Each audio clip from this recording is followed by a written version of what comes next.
Hola, ¿qué tal? Buenas noches. Es miércoles de clave y nos da muchísimo gusto saludarle como siempre y como cada semana le invitamos a que se quede con nosotros. Será un análisis muy interesante. Y también como cada semana mi compañero Aurelio Contreras. ¿Qué tal? Muy buenas noches, Mónica Camarena. Muy buenas noches a todo nuestro auditorio. Estamos transmitiendo La Clave hoy, miércoles 19 de junio. Ya estamos avanzando.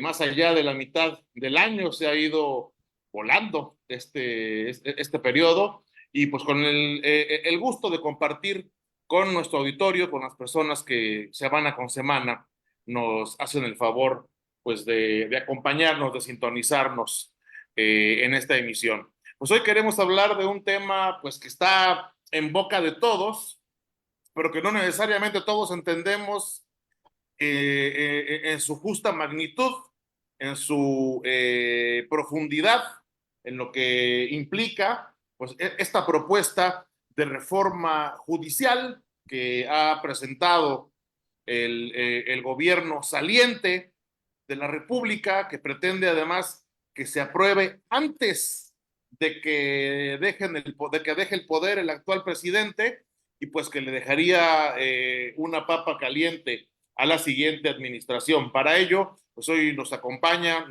un amigo de La Clave, el abogado Juan José Llanes, a quien le damos la más cordial de las bienvenidas. Juan José, muchísimas gracias. ¿Qué tal? Buenas noches. Muchas gracias por permitirme estar con ustedes. Pues muchas gracias, José, nuevamente de que estés con nosotros. Y bueno, pues arrancamos con el tema que tú viste que se presentó en la clave realmente.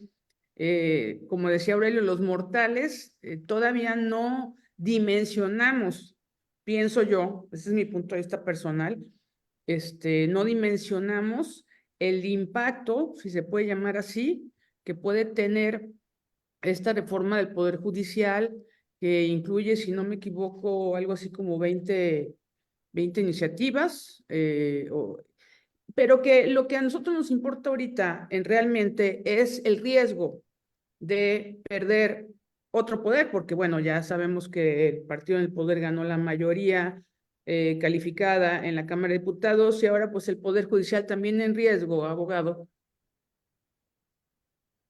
Sí, es un tema que está preocupando a muchos sectores de la sociedad, pero para poner en contexto esta situación, y ahora mismo acaban de mencionar algo muy importante, eh, quizás no todas las personas, no toda la sociedad tiene la posibilidad de comprender o comprende en su integridad de qué va esto.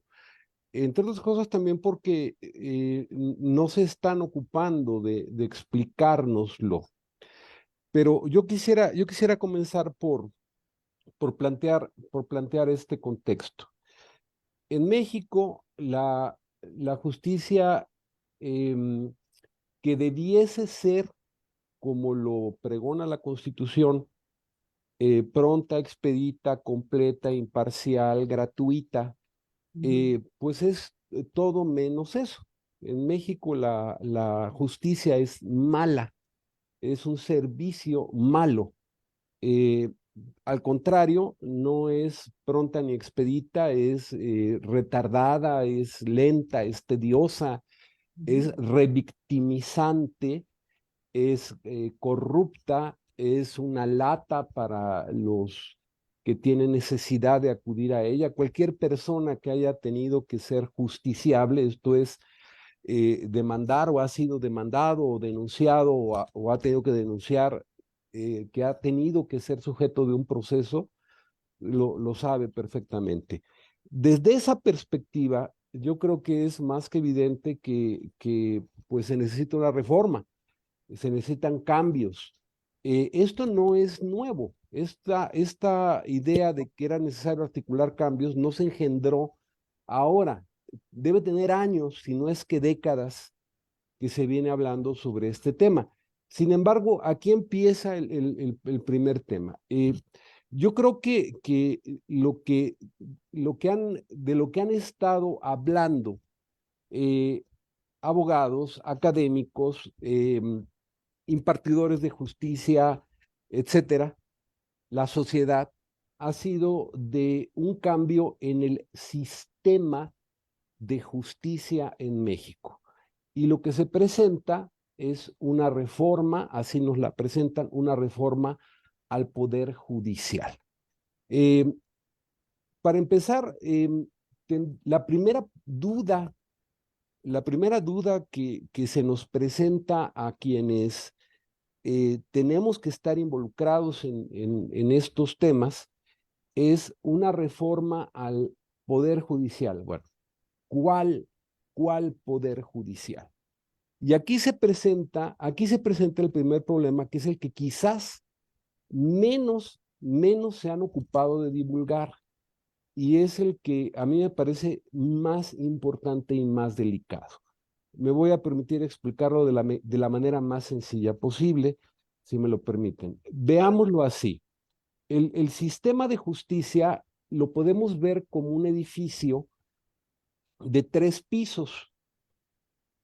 En el primer piso, en ese primer piso, tenemos esa justicia que se traduce en sentencias que imparten jueces y que resuelven lo de un divorcio, la rescisión de un contrato de arrendamiento, que resuelven un auto de vinculación a proceso, que resuelven la condena a alguien que cometió un delito, que resuelven ahora también el despido de un trabajador, por ejemplo.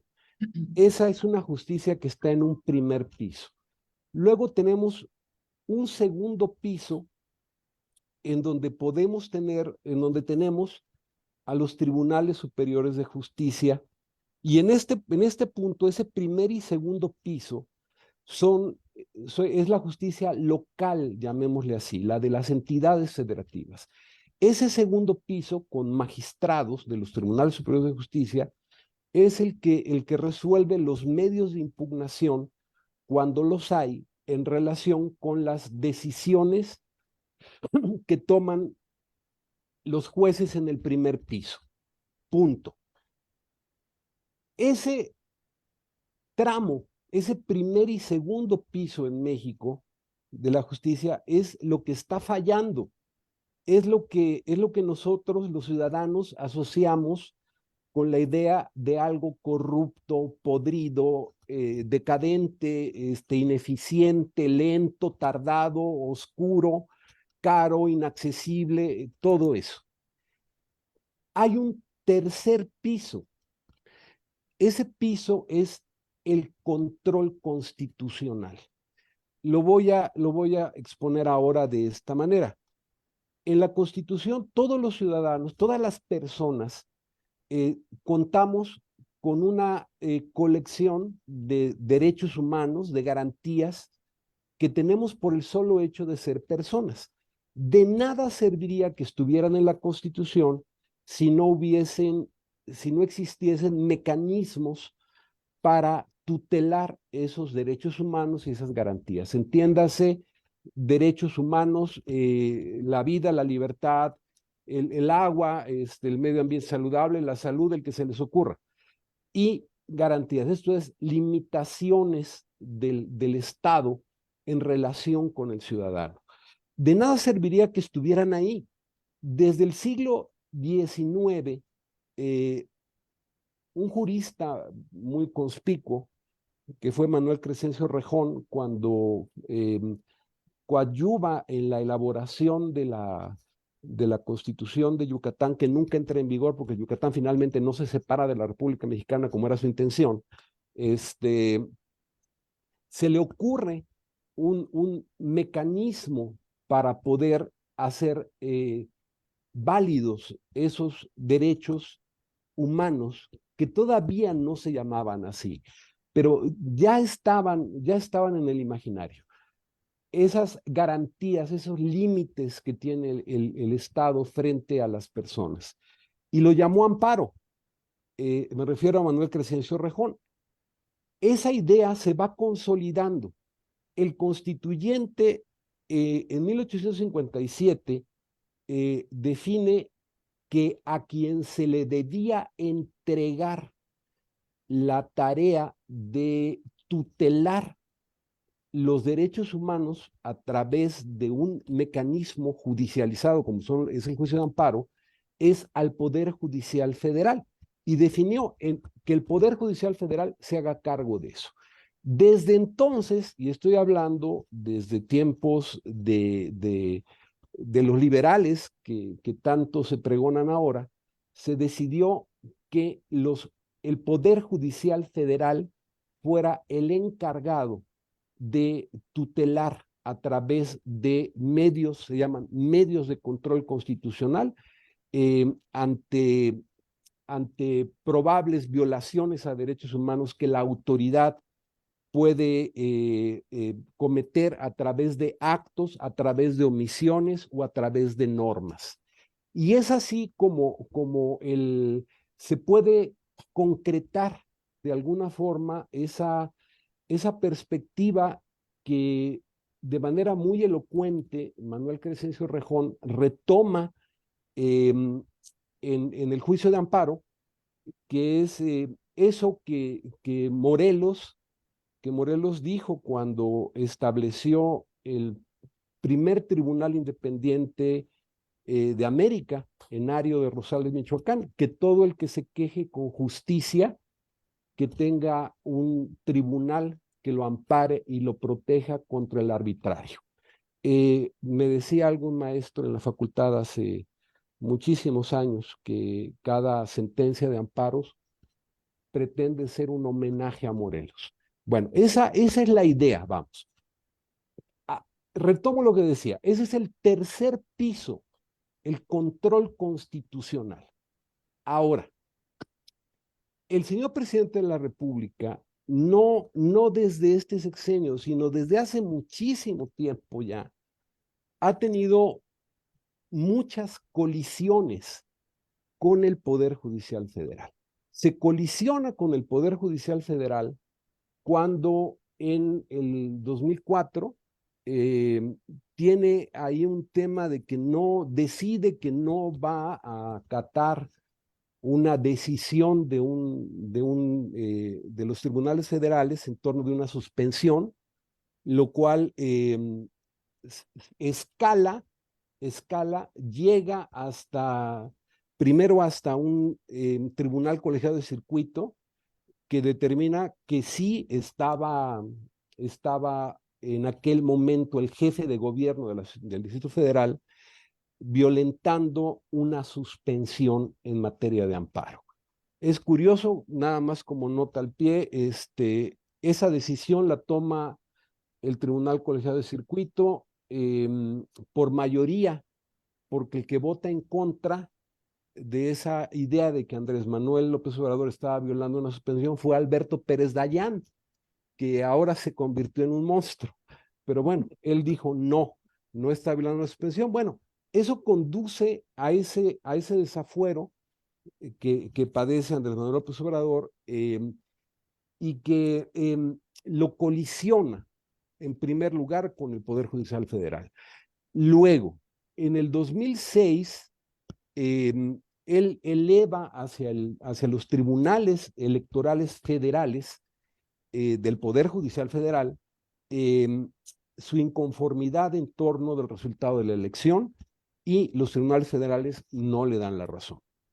Luego, ya como presidente de México, presenta iniciativas al Congreso que son aprobadas, que son impugnadas, que llegan al Poder Judicial Federal y son determinadas normas inconstitucionales, o sea que están violando la Constitución. Entonces, en ese momento se termina de configurar un escenario en el que el actual titular del Poder Ejecutivo está muy confrontado con el Poder Judicial Federal, al que define como un obstáculo para la consolidación de lo que él y las personas cercanas a él conciben como la indispensable e impostergable transformación de la sociedad. ¿Por qué lo menciono?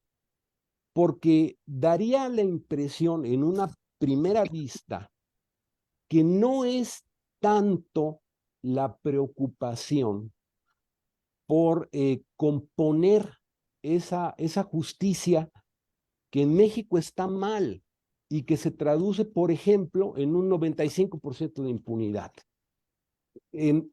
Porque esa justicia la surte la justicia local, entiéndase la justicia de las entidades federativas. Esto es, en esos dos primeros pisos a los que hago referencia.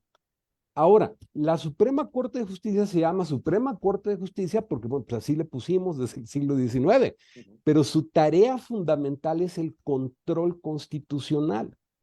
Entonces, aquí el punto es que asumir que lo que no gusta es el control constitucional, pues es asumir que no gusta la idea de la república, porque la idea del control constitucional está íntimamente asociada con la república.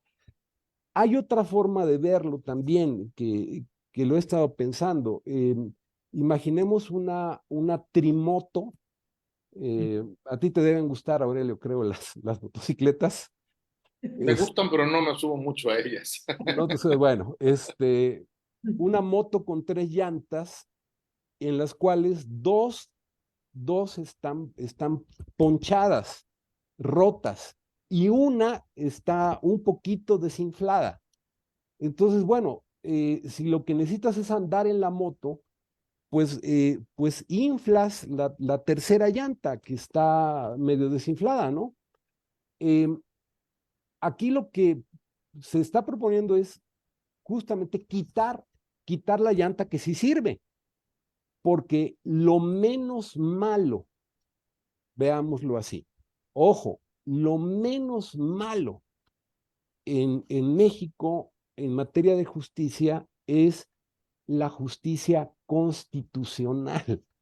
Es precisamente ese tramo, ese tercer piso de la justicia.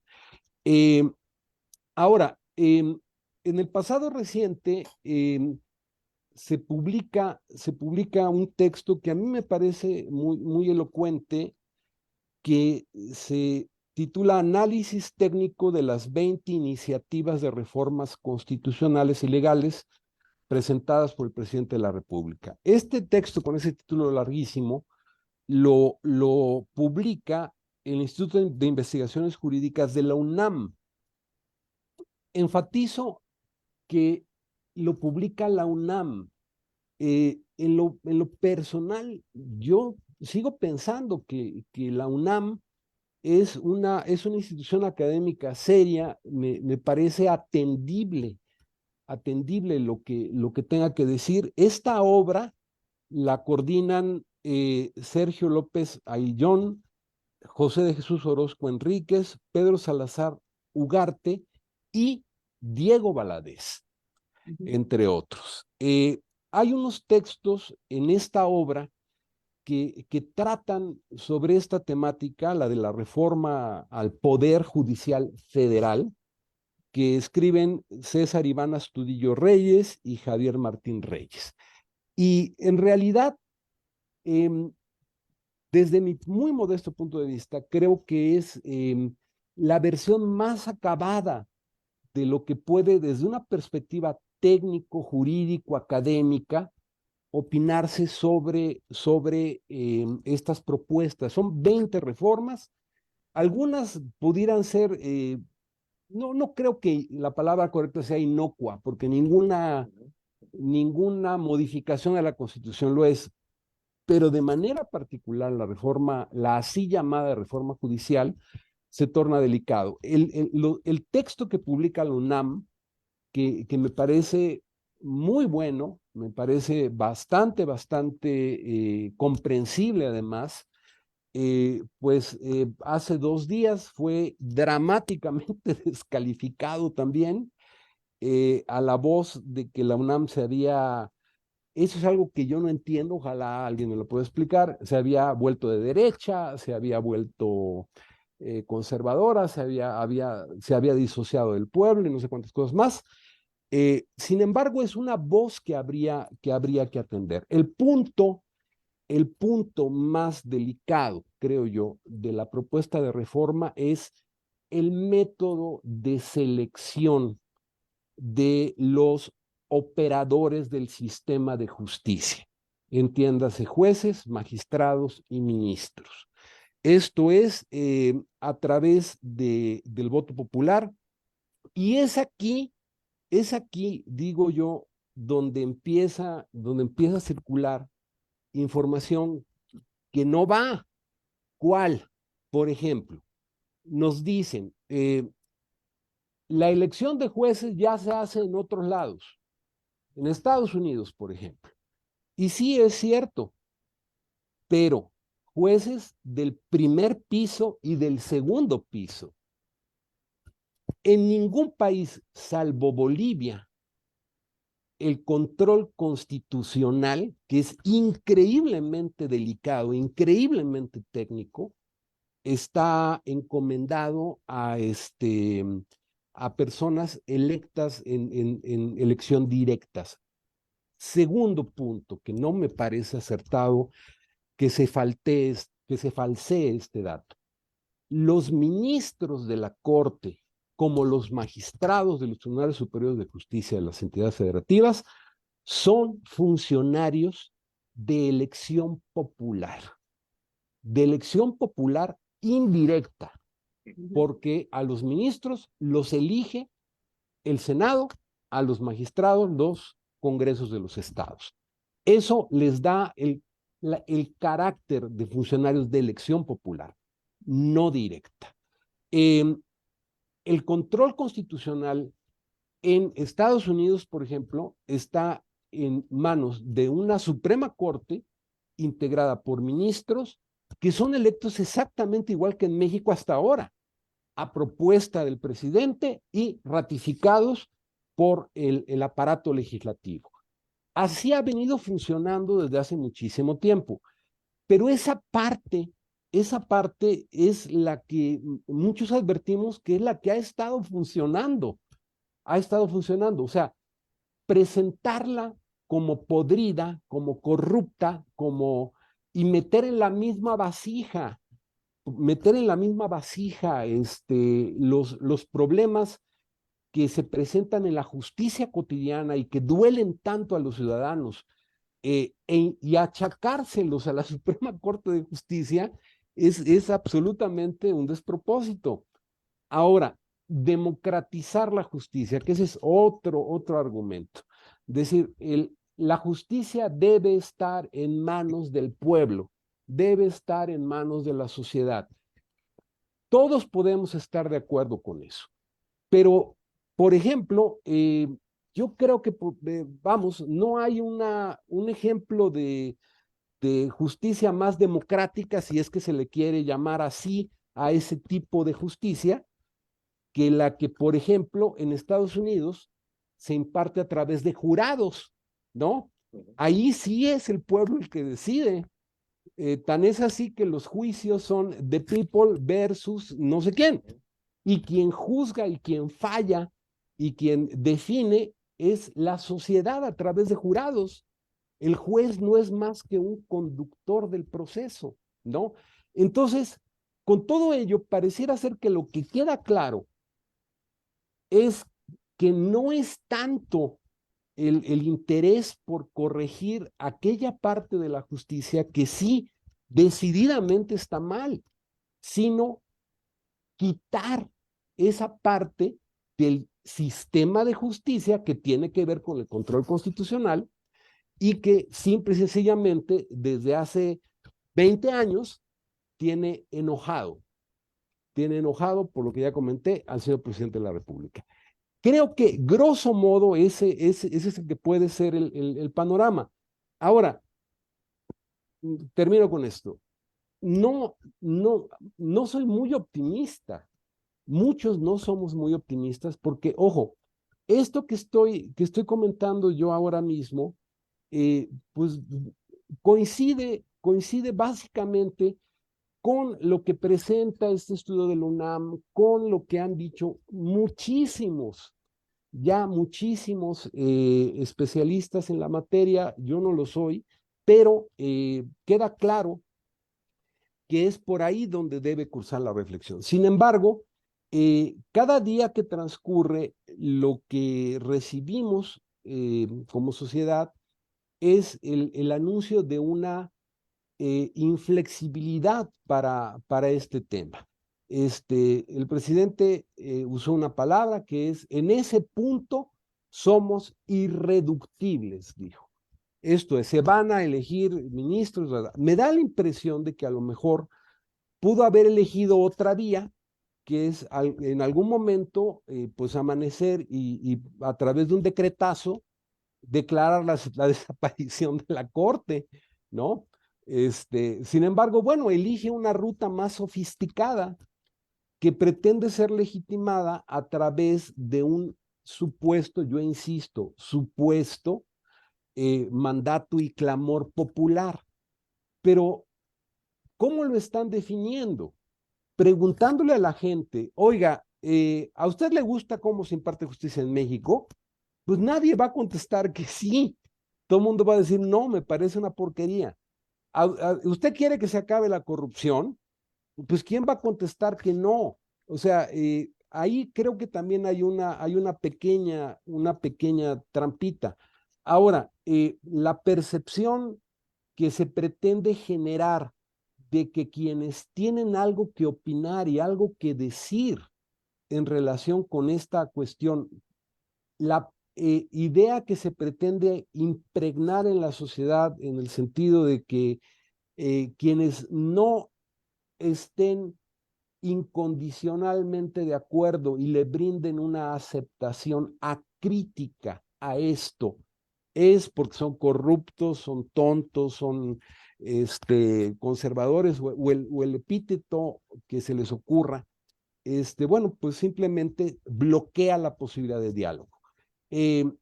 Decía, soy pesimista, yo creo que es una reforma que va a pasar. Yo me da la impresión, y lo digo con toda seriedad, no se le va a quitar ni una coma, no se le va a quitar ni una coma.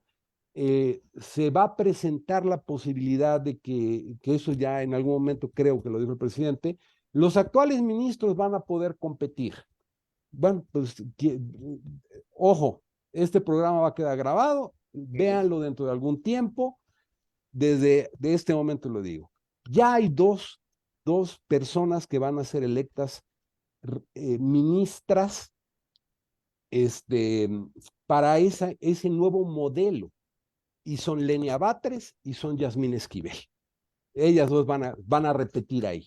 ¿Por qué? Porque se han plegado con todo, y que oír las disertaciones que pronuncia en el seno del Pleno de la Suprema Corte Yasmín Esquivel. Cuando yo la oí la primera vez, dije yo: Dios mío, ¿qué es eso? Que vaya, un discurso panfletario horrible. Pero no, ofrezco mis disculpas porque después oí a Lenia Batres. Son palabras mayores. Y digo, no hay manera.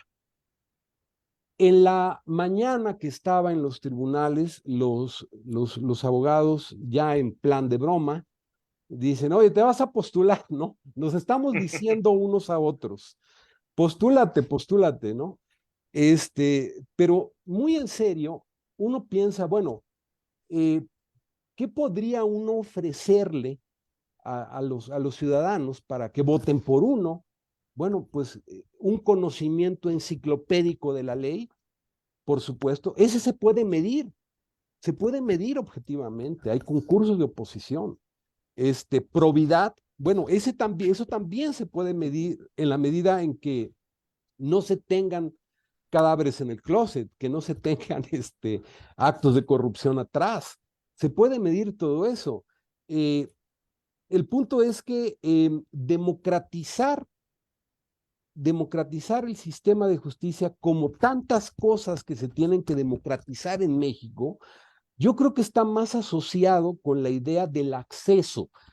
Yo creo, por ejemplo, que hay que democratizar el sistema de salud, por ejemplo, lo cual implica que Aurelio, que Mónica, que yo, que quien sea, haciendo total abstracción de nuestro sexo, de nuestra edad, de nuestra condición socioeconómica, podamos tener acceso a servicios de salud.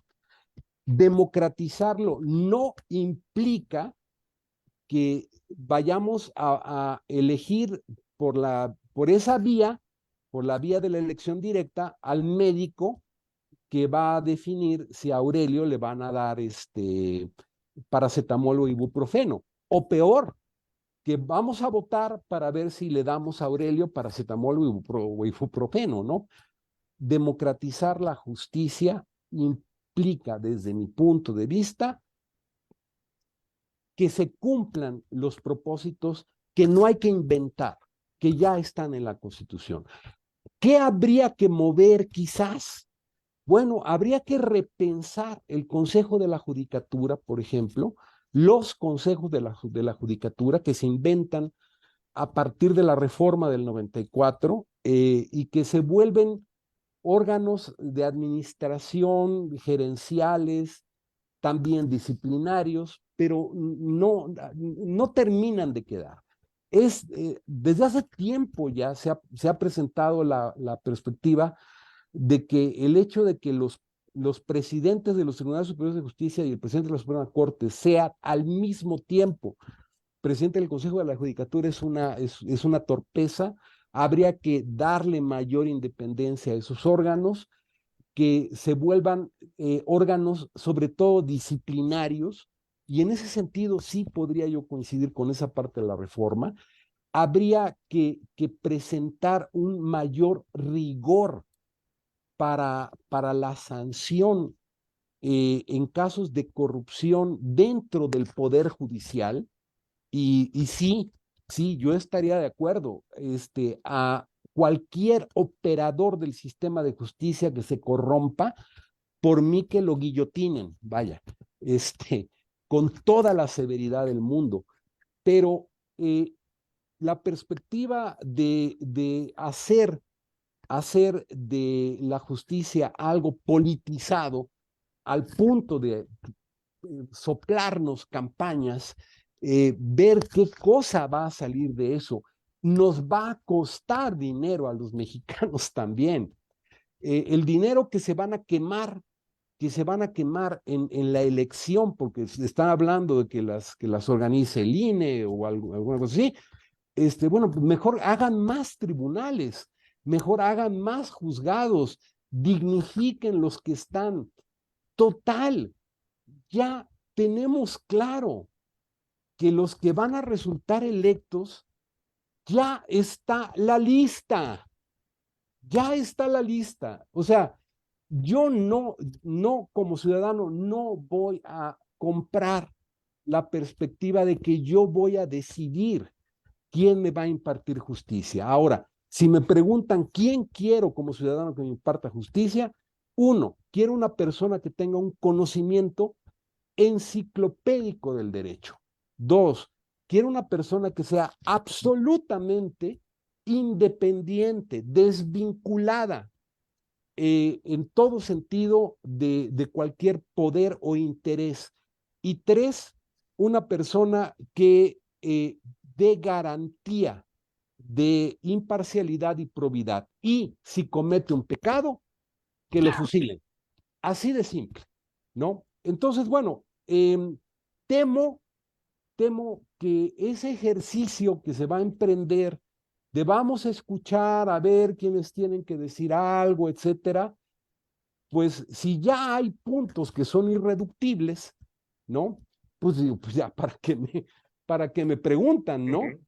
No le veo mayor caso. En fin, sí tenemos una preocupación muchos y pues estaremos atentos a ver qué es lo que puede pasar en el México de los próximos años. Ya hablé muchísimo, ofrezco una disculpa, pero No, al contrario, es lo que quería yo muy clara la comentar. exposición de lo que implica de entrada esta reforma. Quisiera yo destacar dos asuntos. lo que mencionaste de este estudio del Instituto de Investigaciones Jurídicas de la UNAM, la respuesta virulenta, como acostumbra el actual presidente contra todo aquello que ose contradecirlo, pero lo que a mí me parece todavía más grave fue la respuesta de la rectoría de la UNAM, que después del regaño presidencial salió a decir, no, eso es bronca de esos investigadores, no es una postura de la universidad, lo cual me pareció pues abyecto, servil, y que nos lleva a uno de los puntos más controversiales de esta reforma, ¿no? Que en los hechos, y corrígeme si me equivoco, pues se anula la división de poderes, ¿no? Como dices, se quita esa tercera llanta y pues nada más nos va a arrastrar supongo que la llanta más grande, ¿no? Que va a ser la del Ejecutivo, ¿no? Pero finalmente es ese anular el contrapeso académico o el contrapeso constitucional. ¿Qué nos puedes decir sobre eso?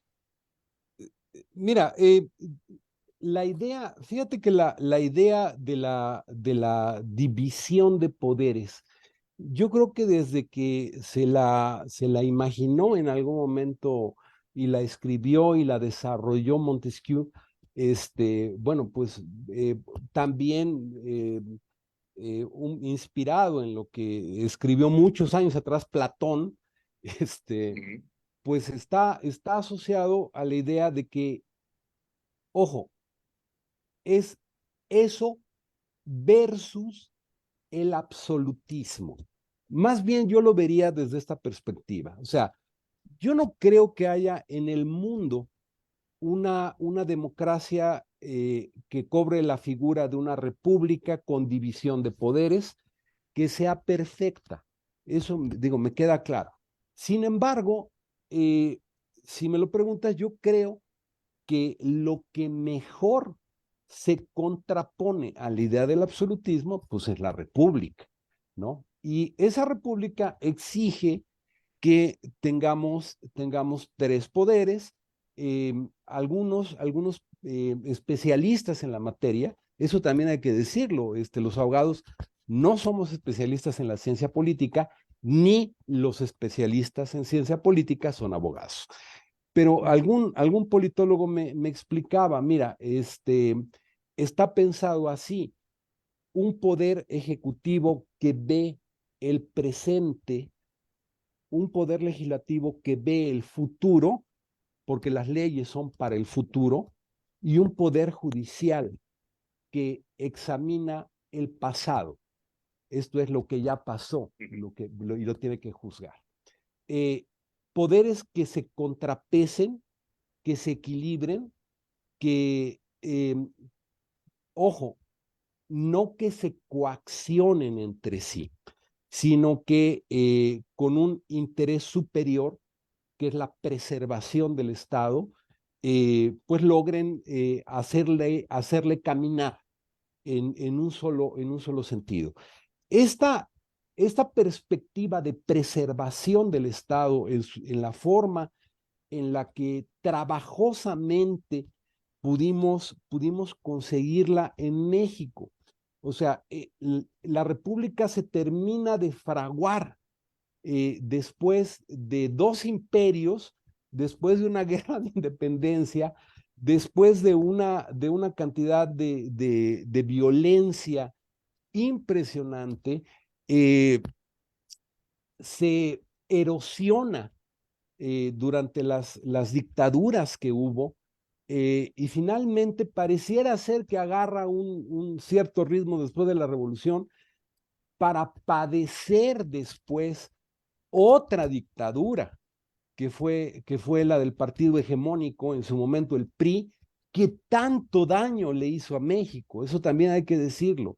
No, algunos podemos no estar de acuerdo con algunas de las cosas que se están planteando ahora, pero eso no nos vuelve nostálgicos pues no estamos locos, de un prismo rancio, podrido, corrupto que engendró. Bueno, algunos sí son muy nostálgicos de eso, ¿no? Hasta Pues, están promoviendo un retroceso en ese mismo sentido. lo cual me parece terrible, me parece también espantoso. No, por el amor de Dios, ¿quién está queriendo que regresen esos monstruos? Nadie está queriendo que regresen esos monstruos. El problema es que muchos de esos monstruos que son verdaderamente pesadillescos, digo, y un día abro los ojos y Bartlett sigue ahí, ¿no? Por ejemplo, un día cierro los ojos y me doy cuenta que se recicla, es un reciclaje de basura. Los panistas reciclaron basura priista. Luego, en ese ejercicio de alternancia, priistas reciclan basura panista y Morena recicla basura priista y panista. Digo, por el amor de Dios, ya téngannos tantita consideración a los mexicanos, ¿no? En fin, pero cada quien su opinión. Lo cierto es que la súplica, por el amor de Dios, a los legisladores, fíjense, por favor, qué cosa van a aprobar, con qué argumentos lo van a sostener, sobre todo porque piensen en esto, no este año, no en los próximos 5 años, pero yo estoy absolutamente convencido que dentro de 10 años quizás, ya no digas dentro de 20, 30, 50, la historia juzgará este momento. La historia recordará qué postura asumieron frente a todo esto. Sí, respondiendo por fin a tu pregunta, sí, lamentablemente, y lo digo con mucho, mucho pesar, sí, creo que hay una erosión a la idea de la república como contrapartida del absolutismo y no me gusta. Bueno, pues definitivamente, hay varias cosas a partir de la extensa explicación y la verdad muy entendible, pienso yo, del inicio de todo esto que está pasando, pero también hay muchos analistas, hay actores políticos, representantes que están hablando, pues obviamente de la peligrosidad que implica el hecho que a través de la elección de jueces, magistrados y todo esto, bueno, pues se infiltra el crimen organizado, ¿no? Así, y ellos se apoderen de una elección que, por cierto, pues no se sabe bien a bien cómo se va a hacer, con qué dineros, público, privado, pues, porque entonces yo le meto una lanita para que quede yo le meto una lanita para que quede otro, entonces nos vamos a elevar a un problema tremendo. Sí, digo, queda clarísimo que si en alguna democracia las elecciones no están blindadas, pues es en México, ¿no?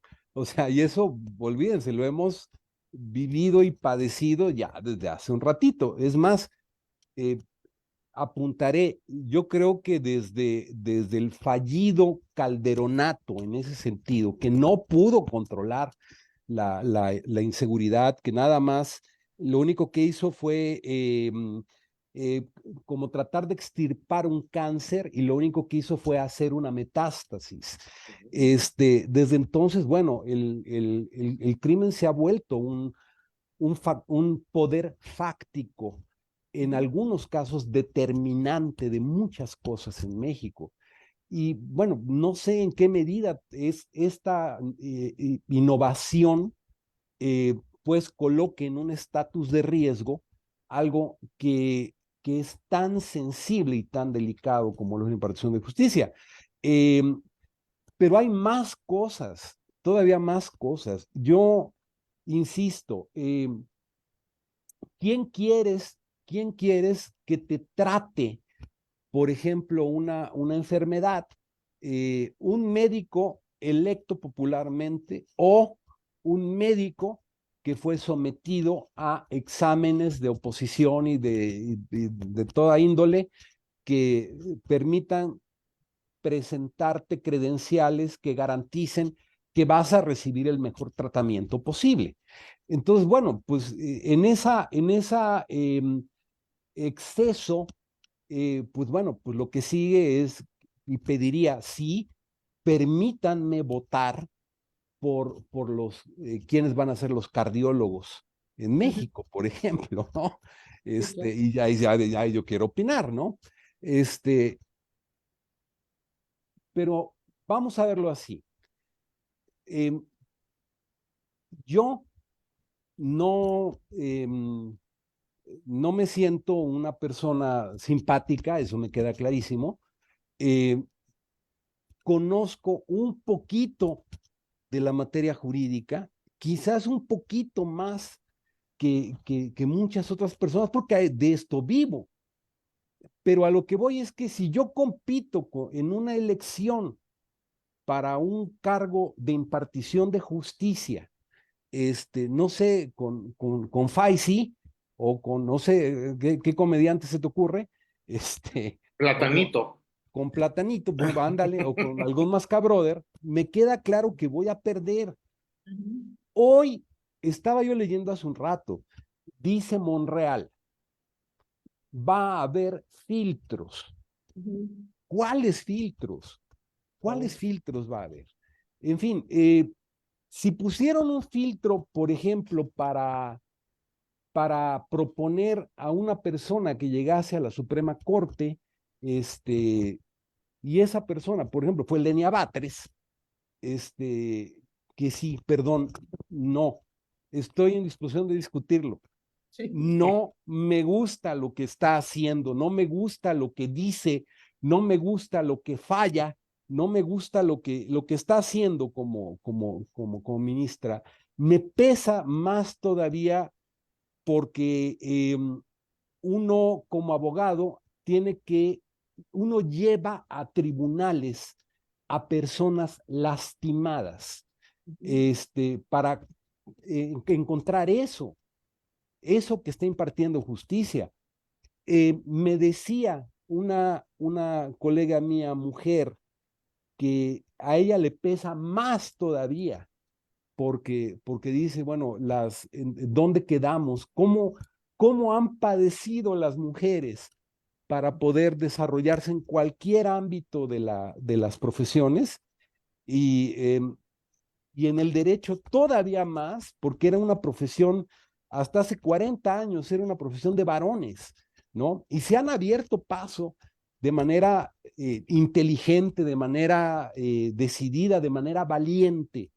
Y bueno, pues ahora está, de repente oigo que alguien dice, las mujeres representadas en la justicia y empiezan a mencionar algunos nombres que con toda sinceridad, y bueno, yo no seré quien le pueda decir a una mujer en dónde puede o no sentirse representada, pero con toda sinceridad yo creo que pues falta todavía. Hay muchísimas personas, sobran personas calificadas, mujeres y hombres, para esas tareas, pero yo no los veo pidiendo, yendo a pedir el voto. Más bien yo querría, pónganles un examen. ¿Por qué lo querría? Porque es más, a mí me encantaría hacerle unas 10 preguntas elementales de derecho a Yasmín Esquivel, a Lenia Batres, a ver qué me dicen, ¿no? No puede ser, porque los conocimientos que se necesitan deben estar acrisolados.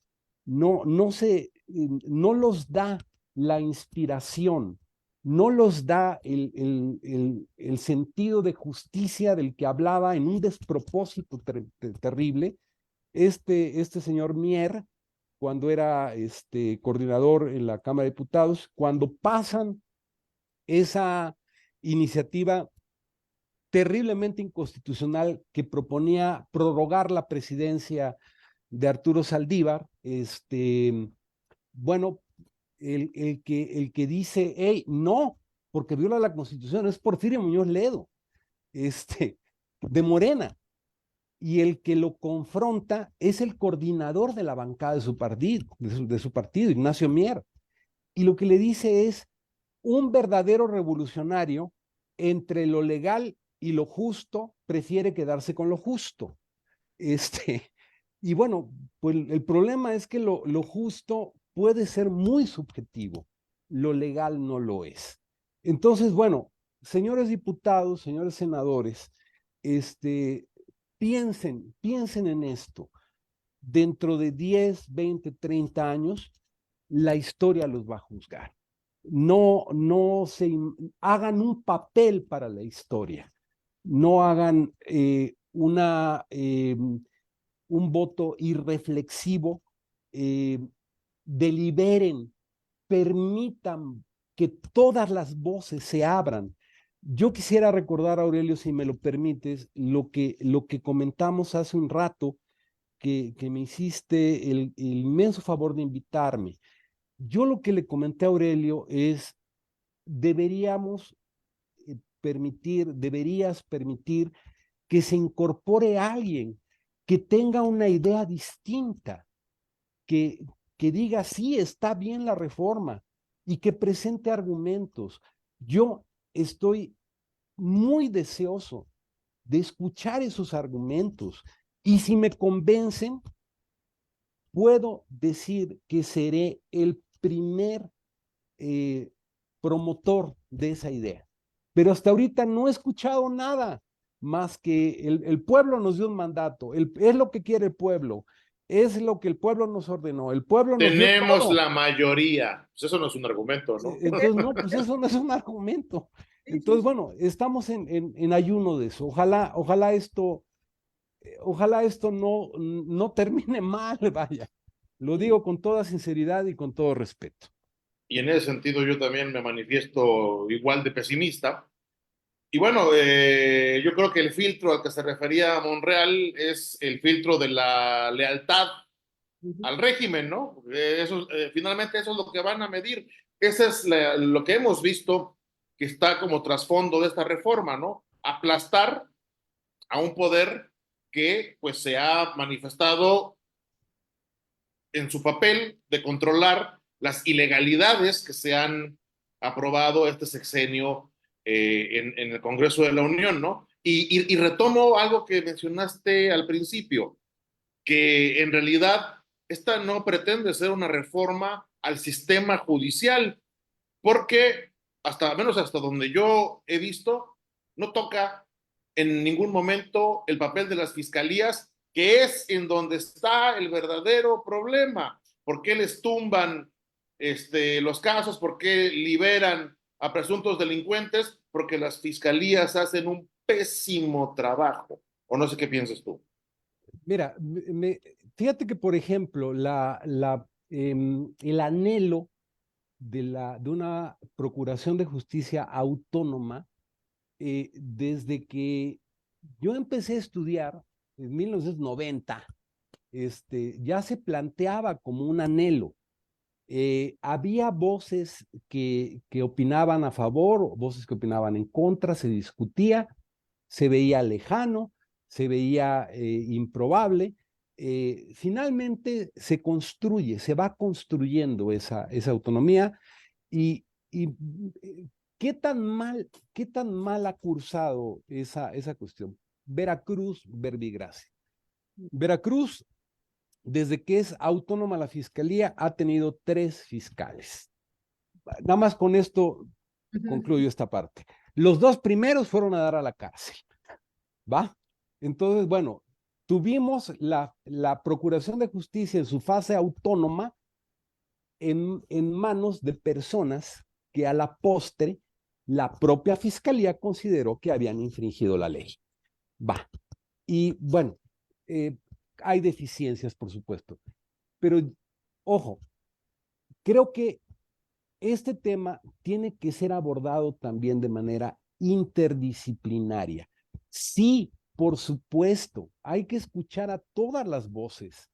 Eso me queda muy claro, pero también deben participar sociólogos, deben participar politólogos, deben participar comunicadores, deben participar personas de los pueblos originarios.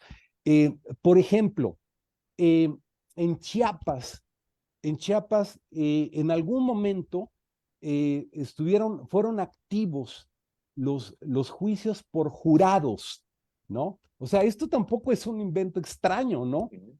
¿Qué justicia puede ser más democrática, ¿no? Y funcionaron y llegaban a funcionar, donde el juez decía, era un conductor. Pero yo quisiera que ustedes me permitieran, ahora yo los entrevisto a ustedes. ¿Cómo ven? Imagínense que despiertan en México en el 2029. 29. Yo te pregunto, Mónica, te pregunto, Aurelio, ¿qué México es el que estás viendo en ese momento? Un, Ojalá auto- me lo puedan explicar. un autoritario, uno donde el poder se está concentrando en un solo estamento, ¿no? Eso es lo que yo veo, y no hasta 2029, ¿eh?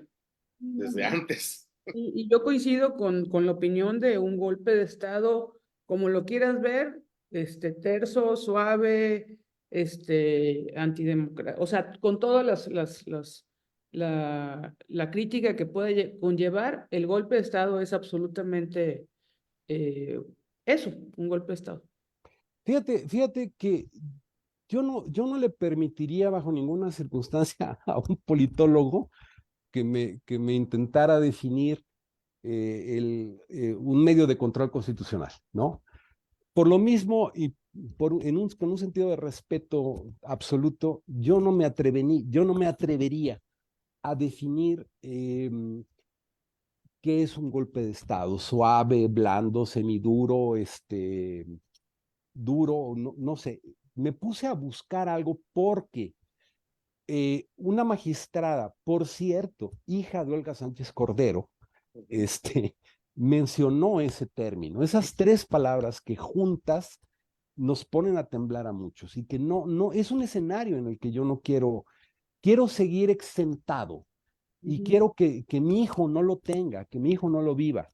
Entonces, lo refracto, no sé qué cosa sea, pero sí veo en el 2029, dije porque es un año antes de la elección, Ujú, ujú.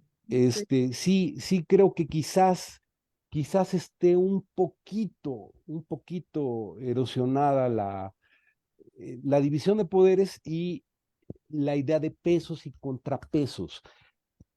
Pero más allá, ustedes como analistas de la realidad social, ¿hacia dónde creen que nos puede llevar esto? Eso es a lo que me refiero. Todas las voces tienen que hablar sobre esto, ¿no? Para empezar, creo que eres bien positivo. Pues a mi modo de ver, a la indefensión jurídica, porque finalmente que no te puedas defender con un amparo, por ejemplo, que no pueda alguien que está siendo abusado por el Estado, porque no, ¿cómo vas a ir en contra del interés del Estado? Pues te dejan indefensión jurídica. Creo que eso es hasta bien aplicado jurídicamente el término, ¿no? Yo creo que es el principal riesgo de quienes piensan que esto no le afecta a la gente común, ¿no? Que dicen, no, pues que hagan lo que quieran, no pasa nada, ¿no? Claro. Ok. Mira, el punto es que todos podemos ver estos temas como algo ajeno, lejano, Ujú, distante, hasta que somos justiciables. Mm. Esto es, ujú, hasta que nos vemos en la necesidad de intervenir en un proceso legal por cualquier razón. México es una sociedad litigiosa, eso también hay que decir, no ujú, tanto como los norteamericanos. claro. Es muy difícil que un norteamericano llegue a los 50 años sin haber demandado alguna vez o haber sido Ujú, demandado alguna vez o sin haber sido arrestado alguna vez. Hay sociedades que son muy poco litigiosas, por ejemplo, la japonesa, los japoneses, ser abogado no tiene sentido, porque no se demandan entre ellos, tienen un sentido del honor altísimo. México es una sociedad litigiosa, pero además es una sociedad que secularmente ha padecido injusticia. Los tribunales se inventan como un remedio a esa injusticia histórica que hemos venido padeciendo desde la colonia, vaya. Eh, y hemos hecho un gran esfuerzo por darnos algo útil y presentable. Yo creo que, y en eso coinciden muchos que conocen muy bien de esta materia, la reforma del 94, que se articula en diciembre del 94, que se pierde un poco porque en ese momento a Ernesto Zedillo se le caen los alfileres con el que tenía este país, se viene el error de diciembre y la reforma del 94 pasa inadvertida, pero fue la reforma judicial del 94. ¿Qué significó? Uno, la liberación, tratar al menos en el papel, de liberar al Poder Judicial Federal. Abrió lo que se llamó en ese momento el gran libro blanco de la reforma judicial. Ese gran libro blanco de la reforma judicial que implicó el vamos a ponernos como si fuera un libro en blanco, no existe nada. Vamos a retomar algunas cosas, pero vamos a escribir en blanco. ¿Cómo queremos el Poder Judicial Federal? Fíjate que quien lo coordina es el libro blanco de la reforma judicial, que después es ministro de la Corte y se ganó a pulso ese lugar en la Corte. Pues hoy yo ya no lo conozco. Ese hombre fue Arturo Saldívar. Arturo Saldívar hizo una extraordinaria contribución a la sociedad mexicana, a la justicia mexicana. Es un hombre al que conocíamos muchos que pues tenemos que estar metidos en estos temas como académico, como escritor, como gente que reflexionaba y hacía unas reflexiones impresionantemente buenas en relación con los temas jurídicos, con temas constitucionales, con temas de derechos humanos. Estaba a la altura, estuvo y seguirá estando a la altura, eso es indiscutible, de los grandes tratadistas en materia de derecho, pero pues ya no lo conozco, ya no sé quién es, no puedo entender. Fíjate que si alguien querría yo ver ahora y preguntarle de esto, es a Arturo Saldívar, porque él articula la reforma del 94, lo que vino después de la reforma del 94, para tratar de liberar al Poder Judicial, para tratar de quitarle, de erosionar un poquito esas cadenas que lo ataban al Poder Ejecutivo. Y ahora da la impresión de que va persiguiendo al Poder Judicial Federal con grilletes para volvérselos a poner.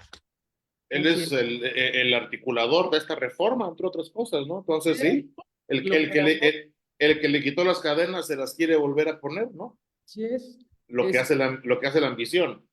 Sí es. Eso hay que discutir, Aurelio. Hay que discutir, y yo te rogaría, hay muchísimos académicos, abogados, personas que entienden de estas cosas, que probablemente tengan una visión parecida a la mía, contraria a la mía, no sé. Hay que oírlos siempre y cuando, insisto, y en eso estuvimos de acuerdo, presenten argumentos, no eslóganes. Eso creo que es fundamental. Exactamente, ¿no? Pero pues estamos en una época de panfletos, ¿no? Entonces, es algo con lo que hay que transitar. Juan José, te damos de verdad las gracias por esta amplísima y muy precisa explicación que nos has dado sobre pues, parte de los alcances de esta reforma que pues parece inevitable que se apruebe sin que se le mueva una coma en el mes de septiembre, cuando entre el nuevo Congreso de la Unión, en el último mes del actual sexenio, y que pues va a tener implicaciones que van a ir más allá de el entramado legal, de las consecuencias jurídicas. Puede tener otro tipo de consecuencias y pues ya veremos cómo nos va. Pero por lo pronto agradecerte muchísimo tu exposición, tus ideas tan claras, pues para entender de qué va esto que sin duda pues le va a cambiar la cara al país. Eso es sin lugar a dudas irrefutable. Te agradezco muchísimo, Mónica, Aurelio, la oportunidad de platicar. Todo esto que dije hace un momento es nada más, y soy muy enfático en eso, nada más mi perspectiva personalísima. Me da la impresión de que algunas personas coinciden con ella, otras de plano no. Anhelo que haya una discusión más amplia, que esa discusión sirva para algo, y ojalá este ejercicio se reproduzca.